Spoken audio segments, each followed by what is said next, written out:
S, ಒಂದು ಕಡೆ ಸಂಭ್ರಮ, ಜವಾಬ್ದಾರಿ ಮತ್ತು ಇಲ್ಲಿ ಭದ್ರತೆಯ ನಿರ್ವಹಣೆ. ನಮ್ಮ ಆರಕ್ಷಕರಿಗೂ ಕೂಡ ನಾವು ಅಭಿನಂದನೆಯನ್ನು ಸಲ್ಲಿಸಬೇಕು.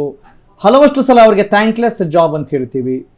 ಅವರ ಕೆಲಸ ನೋಡಿ, ಈ ವಿಚಾರದಲ್ಲಿ ನಾವು ಅವರನ್ನು ಸದಾ ಗೌರವಿಸಲೇಬೇಕು. ಪೊಲೀಸರ ಕಾರ್ಯವೈಖರಿ ಇರುತ್ತಲ್ಲ, ಅವರು ದೊಡ್ಡ ಹುದ್ದೆಯಲ್ಲಿರಲಿ ಸಣ್ಣ ಹುದ್ದೆಯಲ್ಲಿರಲಿ. ಎಸ್, ಈಗ ಡಿ ಕೆ ಶಿವಕುಮಾರ್ ಮುಖ್ಯಮಂತ್ರಿಯಾಗಿ ಕಂಗೊಳಿಸ್ತಾ ಇದ್ದಾರೆ. ಅವರಿಗೆ ಭದ್ರತೆ ಕೊಡೋ ಕೆಲಸವನ್ನು ಕೂಡ ನಮ್ಮ ಪೊಲೀಸರು ಅಲ್ಲಿ ಮಾಡ್ತಾ ಇದ್ದಾರೆ. ವಿಧಾನಸೌಧದ ಮೆಟ್ಟಿಲುಗಳಿಗೆ ಸಿಎಂ ಡಿ ಕೆ ಶಿವಕುಮಾರ್ ಸಾಷ್ಟಾಂಗ ನಮಸ್ಕಾರ ಮಾಡಿದ್ದಾರೆ. And it is most expected. ನೇಗಿಲು ಸಮೇತ ವಿಧಾನಸೌಧಕ್ಕೆ ಮುಖ್ಯಮಂತ್ರಿ ಡಿ ಕೆ ಶಿವಕುಮಾರ್ ಎಂಟ್ರಿ ಕೊಟ್ಟಿರೋದು ಬಹಳ ವಿಶೇಷವಾಗಿತ್ತು. ವಿಧಾನಸೌಧದ ಮೆಟ್ಟಿಲುಗಳಿಗೆ ಮುಖ್ಯಮಂತ್ರಿ ಡಿ ಕೆ ಶಿವಕುಮಾರ್ ಸಾಷ್ಟಾಂಗ ನಮಸ್ಕಾರಗಳನ್ನು ಸಲ್ಲಿಸೋದ್ರ ಮೂಲಕ ನನ್ನ ಗೌರವ, ನನ್ನ ಪೂಜ್ಯ ಭಾವನೆ, ನನ್ನ ಇಂಟೆನ್ಷನ್ ಏನಿದೆ ಅನ್ನೋದನ್ನ ಈ ಮೂಲಕ ಒಂದು ಮೆಸೇಜ್ ರವಾನೆ ಮಾಡ್ತಾ ಇದ್ದಾರೆ. ವಿಧಾನಸೌಧ ಶಕ್ತಿಯ ಸೌಧ, ದೇವರ ಕೆಲಸ, ಸರ್ಕಾರಿ ಕೆಲಸ ಅಂತ ಬರ್ಕೊಂಡಿದೆ. ಹಾಗಾಗಿ ಎಲ್ಲರೂ ದೇವರು ಅಂತ ಅಂದ್ಕೊಳ್ಳೋಣ. ದೇವ್ರ ಕೆಲಸ, ಸರ್ಕಾರಿ ಕೆಲಸ ಅಂತೇಳಿ ನಾವು ಯಾವುದು ಮಾಡಲಾರೆ ಅಂತ ಅಂದುಕೊಳ್ಳದಿದ್ರೆ ಸಾಕು. ಅಲ್ಲಿ ಅಧಿಕಾರಿಗಳು ಕೂಡ ನಿಮ್ಮಿಂದ ಭಯ ಬರ್ಬೇಕ್ರಿ ಅನ್ನೋದು ನಮ್ಮ ಪ್ರಾರ್ಥನೆ, ನಮ್ಮ ಒಂದು ಅಪೇಕ್ಷೆ. ಡಿ ಕೆ ಶಿವಕುಮಾರ್ ಅವರೇ ಉತ್ತರ ದ್ವಾರದ ಮೂಲಕ ಶಕ್ತಿ ಕೇಂದ್ರಕ್ಕೆ ಆಗಮಿಸಿದ್ದಾರೆ. ಓಕೆ, ಇದು ವಾಸ್ತು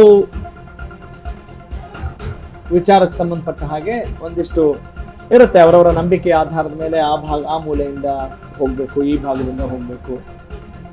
ನೀವು ಯಾವ ಮೂಲೆಯಿಂದ ಹೋಗ್ತೀರಿ, ಯಾವ ದ್ವಾರದ ಮೂಲಕ ಆದ್ರೂ ಹೋಗಿ, ಒಳ್ಳೆಯದಾಗ್ಲಿ.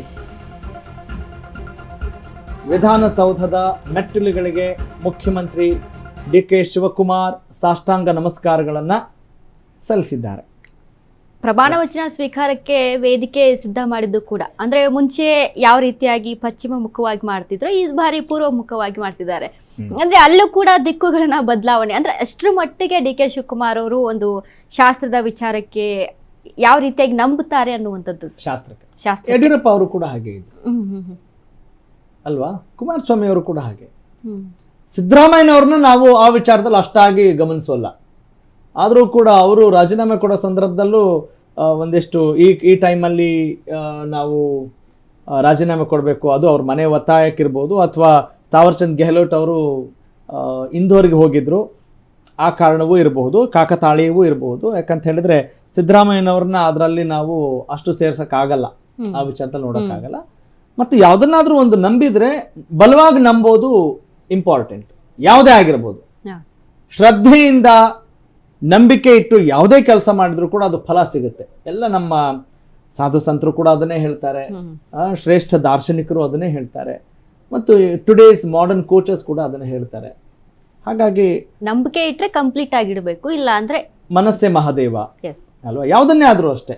ಈಗ 100% ಚರಂಡಿ ದಾಟಬೇಕು ಅಂತ ಹೇಳಿದ್ರೆ ನಾನು 99% ಆಡ್ತೀನಿ, 98% ಆಡಿದೆ ಅಂದ್ರೆ ಇನ್ನು ಚರಂಡಿಯಲ್ಲೇ ಬೀಳ್ತೀವಿ ಅಲ್ವಾ. ಸೊ ಹಾಗಾಗಿ ಯಾವ ಕೆಲಸವನ್ನು ಮಾಡಿದ್ರು ನಾವು 100% ನಾವು ವಿಲ್ಲಿಂಗ್ಲಿ ಮಾಡಿದ್ರೆ ಫಲ ಸಿಗುತ್ತೆ ಅನ್ನೋದು ಒಂದು ಆಧಾರ, ಒಂದು ವಿಚಾರವನ್ನು ಗಮನಿಸ್ಬೋದು. ಆದರೆ ಎಸ್, ವಿಧಾನಸೌಧಕ್ಕೆ ಅವರು ಪ್ರವೇಶ ಮಾಡುವ ಮುನ್ನ ಮೆಟ್ಟಿಲುಗಳಿಗೆ ನಮಸ್ಕರಿಸಿ, ಶಿರಸಾವಹಿಸಿ ನಮಸ್ಕರಿಸಿ ಶಕ್ತಿ ದೇಗುಲಕ್ಕೆ ಕಾಲಿಡ್ತಾ ಇದ್ದಾರೆ. ಪಾದಾರ್ಪಣೆ ನೋಡಿ, ದಿನ ಆ ಮೆಟ್ಟಿಲುಗಳನ್ನು ತುಳ್ಕೊಂಡೇ ಹೋಗ್ತಾ ಇದ್ದಾರೆ. ಇವತ್ತು ಅದು that is the beauty of today's moment. ಇವತ್ತಿನ ಈ ಕ್ಷಣದ ಒಂದು ಸಂಭ್ರಮ ಮತ್ತು ವಿಶೇಷತೆ. ಎಸ್, ಆದ್ರೆ ಇದು ವೈಯಕ್ತಿಕವಾಗಿ ಇಲ್ಲದೆ ಇರಲಿ ಅನ್ನೋದಷ್ಟೇ ನಮ್ಮ ಆಶಯ.